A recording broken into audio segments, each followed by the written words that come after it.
Well, thank you for being here. Welcome to, the signature event for Parcion Private Wealth 2024.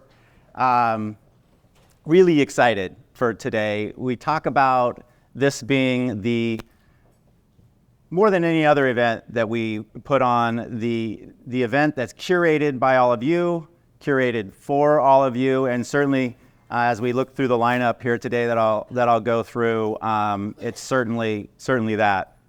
For those of you who don't know me, I'm Terry Cook, the CEO and Managing Principal of Parcion Private Wealth. And when I was going through what I wanted to say here today, I want to bring you guys all up to date on what's going on with the firm and certainly set the stage for today.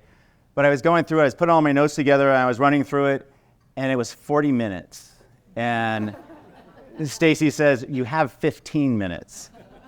I'm like, well, it's a lot, but I need to get this all out. She says, "Terry, you have 15 minutes. So I'm going to talk fast. I'll be around if I slur my words or run through something. Just grab me at a break. I did have to cut a little bit. I had 5 killer jokes in here. Some of my best stuff ever. I'll have to save that for another time then. I'm just going to go right into it. But a year ago, we gathered at Willow's Lodge and had such a great time. And really, from the time that the curtain came down on that, we've been planning this event and looking forward to this event. So thank you all for being here. A lot has happened in the last year, right? A lot has happened in the markets, in the economy, in all of our lives. And it's fun to kind of get together every year like this, get all of us together and talk about it, and especially those items that kind of impact us the most. But since we gathered last year at Willow's Lodge, with the markets and the economy, a lot has happened. And we're in a very, very different place right now, which we're going to talk about today at the beginning of this. Inflation was twice or more what the Fed wanted it to be, right, a year ago. And they were looking at even raising rates from where they were. Now, suddenly, it's a very different place, right? Inflation seemingly is heading towards goal for the Fed, and their attention is pulled over to unemployment is starting to worry them. I've even heard the R word kind of come into conversations now. So a very different place. Next week, they'll start lowering rates. So in a year from raising rates and very restrictive to now worried about unemployment and lowering rates. The housing market has been in the news a lot and it affects all of us, right? There's the commercial real estate side of things, very different story from the residential housing prices and whatnot. Who would have thought a year ago with the Fed pushing rates up so much, trying to slow down the economy, that home prices would still be at near all-time highs? Home sales at all-time lows, so it's a supply thing. Nobody wants to give up that sub 3% mortgage to move, but home prices have been incredibly resilient. So what are the effects of that? We'll talk a little bit about that as well.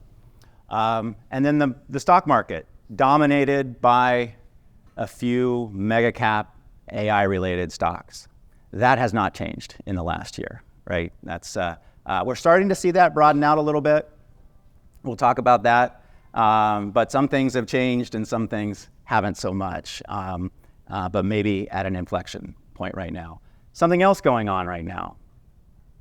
Everybody hear about the election?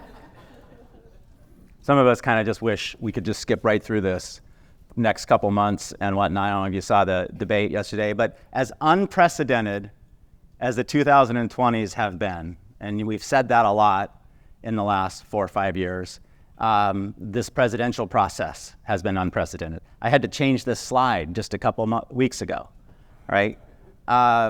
We switched out the whole incumbent ticket. Obviously, nothing like that's ever happened before. So how will this affect? We've got 2 choices, like it or not. They couldn't be more different. How will that affect the economy and the markets, and at least in the short term, or will it? So we'll talk about that as well. So the theme today is unlocking your wealth's potential, and this is something we talk about a lot. And our are proud of how we support that and how we approach it. You know, what we mean by unlocking your wealth's potential is really helping you think more clearly and bigger about your future and what's next for you, and supporting that.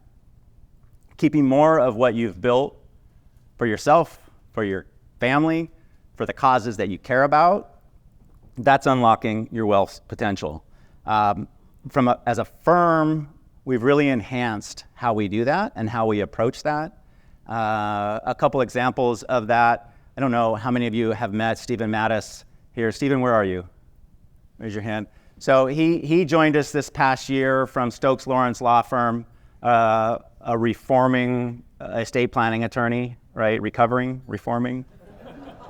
But really helping us think more broadly and being a resource around your trust and estate work, your advanced planning, and putting a process. Not only being a resource to all of you, but being a resource to all of us internally as well. We've also expanded our philanthropic planning process to help you get more clear on how to make impact for the causes that you care about.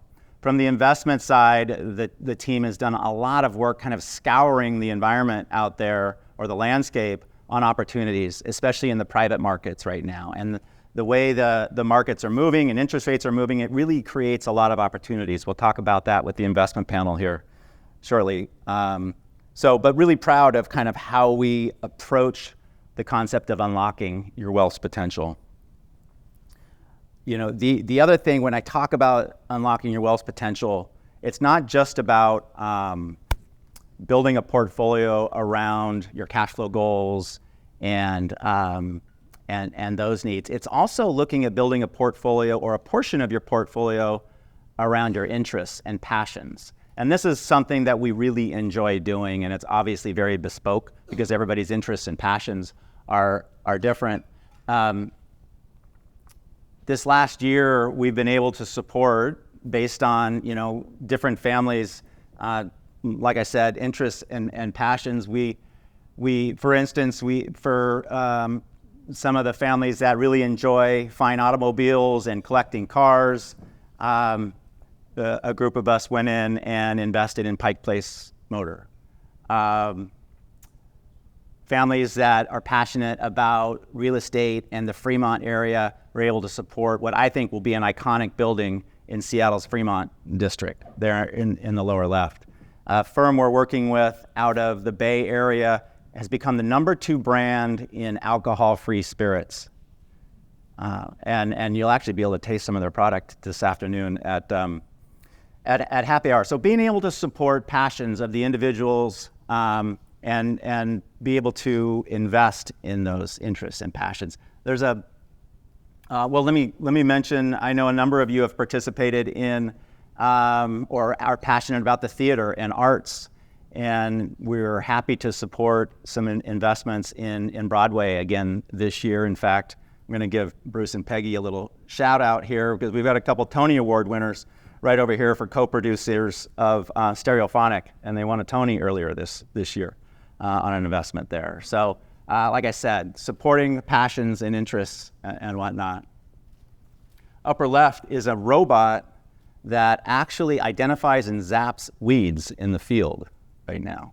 AI and robotics is, I know, an interest of a number of yours out there. And General Houston spoke to us at this event last year on that. He was talking a little bit more on the dark side of that. But another investment along those lines, which I want to kind of share with you and bring you up to date, is this guy.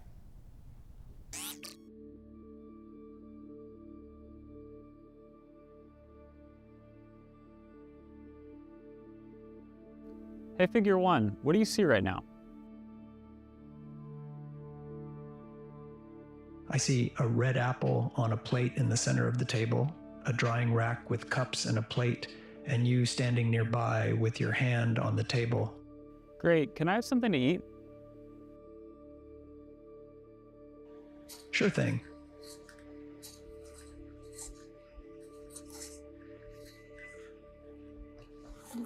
Great. Can you explain why you did what you just did while you pick up this trash? on it. So I gave you the apple because it's the only edible item I could provide you with from the table.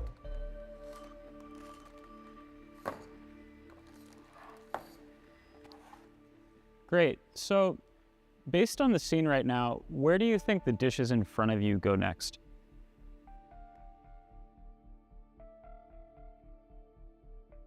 The dishes on the table, like that plate and cup, are likely to go into the drying rack next.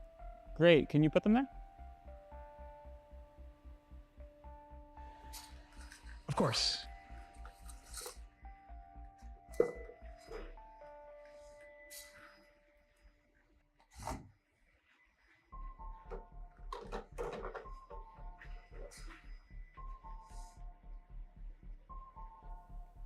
All right. So, how do you think you did? I think I did pretty well. The apple found its new owner, the trash is gone, and the tableware is right where it belongs. I agree. Thanks, Figure One. You're welcome. If there's anything else you need help with, just let me know.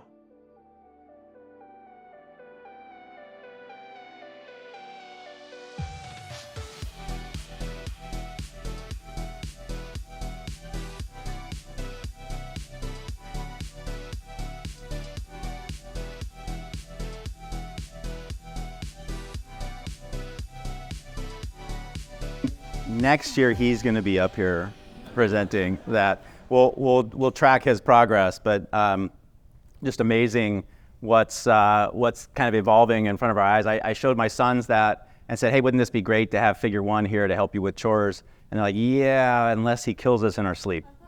So it's true. They might have been paying too much attention to General Houston last year at this event. But so back to unlocking your wealth's potential, and with respect to today, I'm really excited about, when we talk about unlocking your wealth's potential, it has to start with optimizing your resources in your portfolio and making sure that those align with your values and your needs. And so Laura Rame is going to come up here in a little bit and talk to us about FS Investments Economic Outlook, what the landscape looks like, and forward-looking, what can we do to optimize our portfolios in this environment.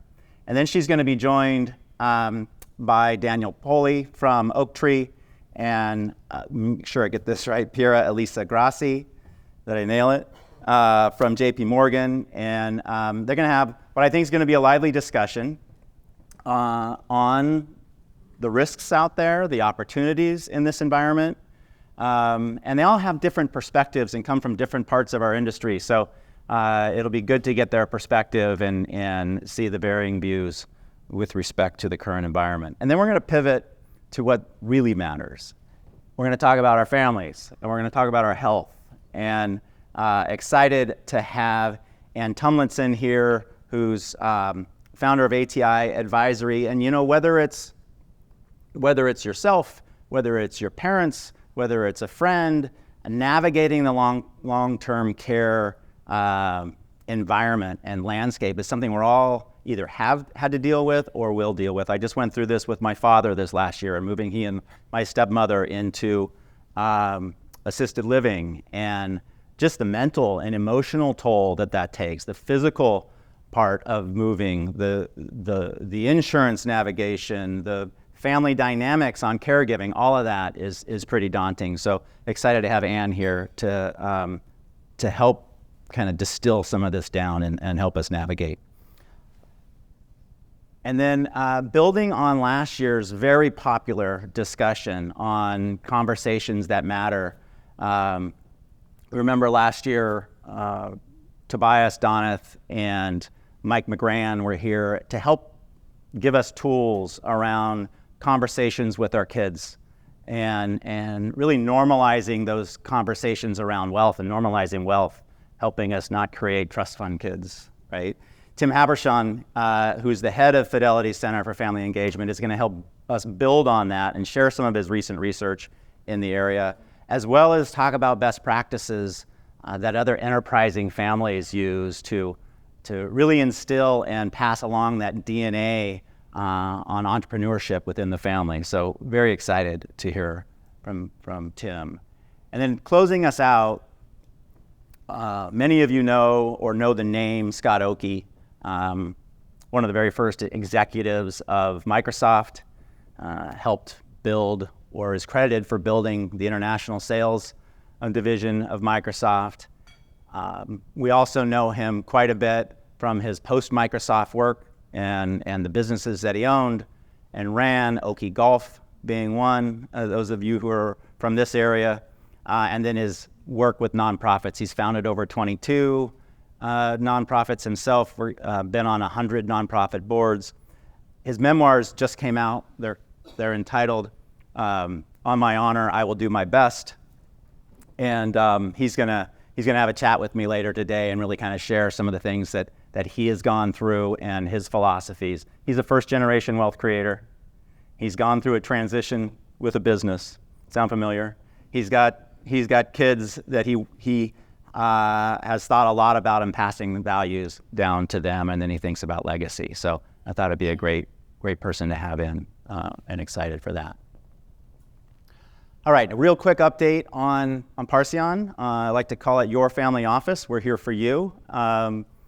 So I'd like to kind of talk about what's been going on. We're growing.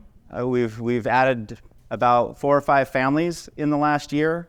Some of them are here, so welcome and thank you for your trust and confidence.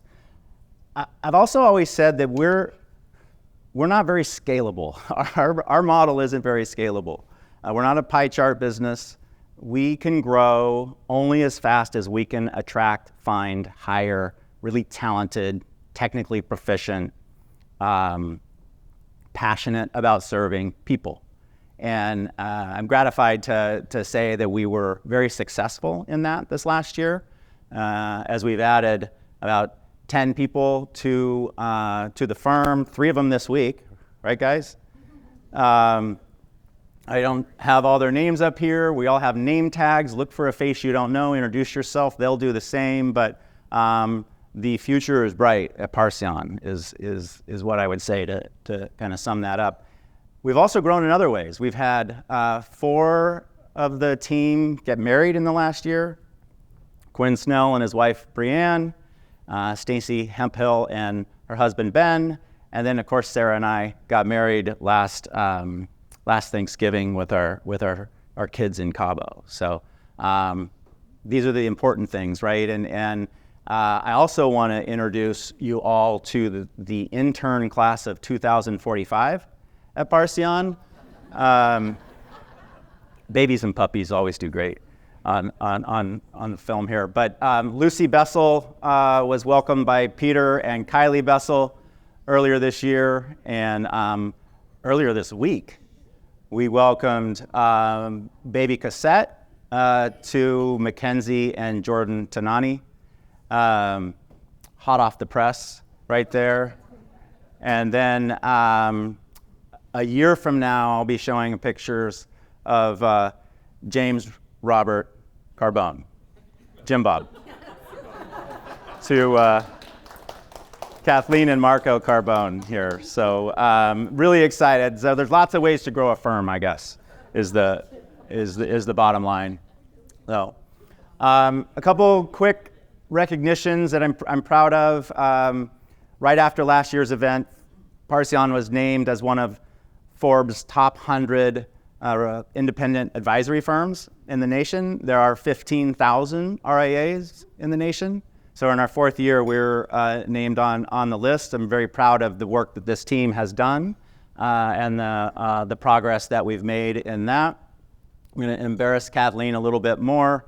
She's had a good year. There's the pregnancy, but then below it somewhere is Puget Sound Business Journal's top 40, under 40 list as top professionals in the region. And Forbes has recognized her on a number of lists, actually. Top advisors in the state, top women advisors in the state, and top next generation of advisors. So congratulations to Kathleen. And really there was a number of recognitions. 2 others that I really want to point out because I'm proud of. Seattle Business Magazine has named us as one of the top 100 firms to work for in 2024. And then the Puget Sound Business Journal ranked us number 4 corporate philanthropists for Washington small businesses. And along those lines, really, giving back is in our DNA as it is in many of yours. I know because we get to see that and support it.